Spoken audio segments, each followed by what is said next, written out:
At 10 p.m., June 5th, 1944, Easy Company members of the 101st Airborne began to climb into the C-47s at Upottery Airfield in England.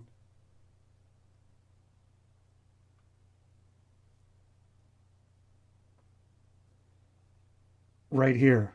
At 11:10 p.m., the C-47s began taking off. They climbed to 1,000 feet and circled over the field, waiting for the other planes so they could form their V formations. Once they were in formation, they crossed over the English Channel, heading south.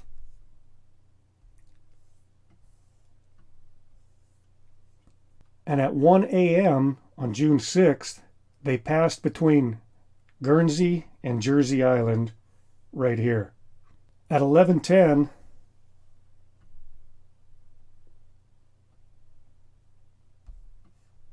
they crossed over the west coast of the Cotentin Peninsula. When they crossed the coast, they encountered clouds, so the formations spread out in order to avoid mid-air collisions. They also encountered severe anti-aircraft fire from the Germans below.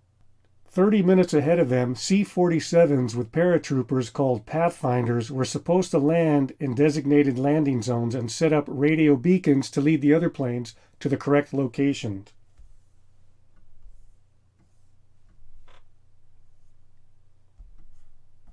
The correct location is what you see here, circled in yellow. However, clouds and anti-aircraft fire made it difficult, and the Pathfinders were mostly unsuccessful at achieving their objective. Also, only the lead plane of each large V formation carried a radio receiver, so when they broke formation to avoid mid-air collisions and anti-aircraft, most of the rest of the planes did not know exactly where to go because they did not have the radio receivers needed to find the drop zone. What ended up happening is, here was the designated drop zone for Easy Company. Their objective that day was Sainte-Marie-du-Mont, right here. But because of confusion, a lot of them were dropped right over here in this green section, and some of them made it to the objective right in here in this green section, but a majority of them were dropped over here. Some of them were scattered so far to the north and the east that they landed on the beach here on Utah Beach, and some of them landed in the ocean, and those who landed in the ocean ended up drowning. Captain Dick Winters of Easy Company ended up landing here at St. Mary-Église. He found several of his men in Easy Company as well as others, and once they figured out where they were here, he knew what direction to go, so he started heading toward Sainte-Marie-du-Mont and probably came down in this area and eventually came to Le Grand Chemin. About 7 a.m., Winters came to Le Grand Chemin, where 2nd Battalion set up headquarters in a group of houses here. This location was about 3 kilometers from Sainte-Marie-du-Mont, where Captain Winters was trying to get to. Winters and the men he was with sat down to rest here.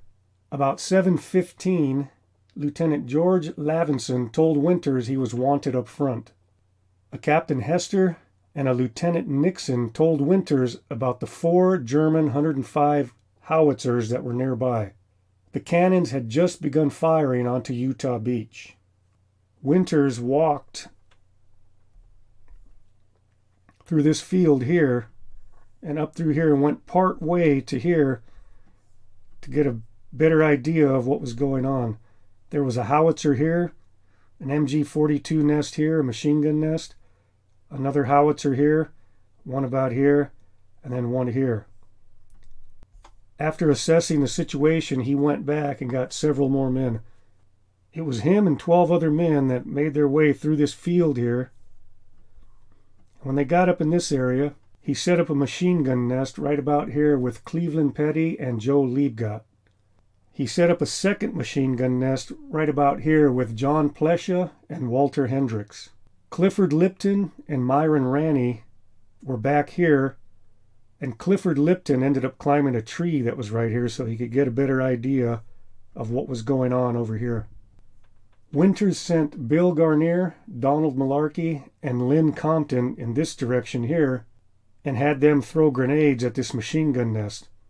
About the same time they were throwing the grenades at this machine gun nest, Winters and his group of men came charging through here.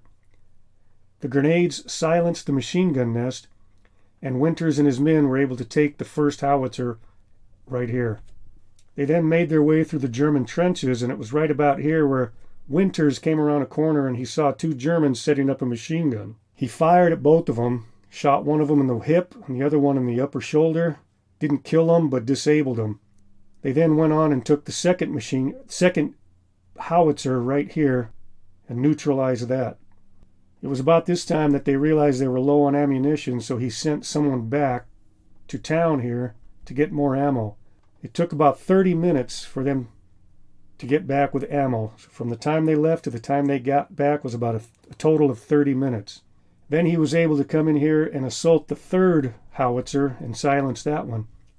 And right about that time, Lieutenant Spears with 5 other men came running through this field here and charged the fourth howitzer head on. Spears ended up losing 2 men in that process, but they ended up silencing the fourth and final howitzer. The men hung out there for a short while and started to catch machine gun fire from Brecourt Manor right in here. There was also a machine gun nest here and one back here. They were being fired upon, so all the men decided they achieved the objective they came to achieve, and they pulled out. In the TV series Band of Brothers, this battle lasts about 15 minutes on the TV screen. But in real life, the battle started approximately 7:30 a.m., and they did not pull out from this fourth howitzer until 11:30 a.m., so the whole battle actually lasted about 3 hours. It's not known exactly how many Americans it saved on Utah Beach, but they do know that by silencing these 4 howitzers right here in this field that were zeroed in on Utah Beach, they know it saved numerous American lives as they landed on the beach right in here. So there you have it. Easy Company's assault at Brecourt Manor, explained using Google Earth right here on the Forrest Haggerty channel.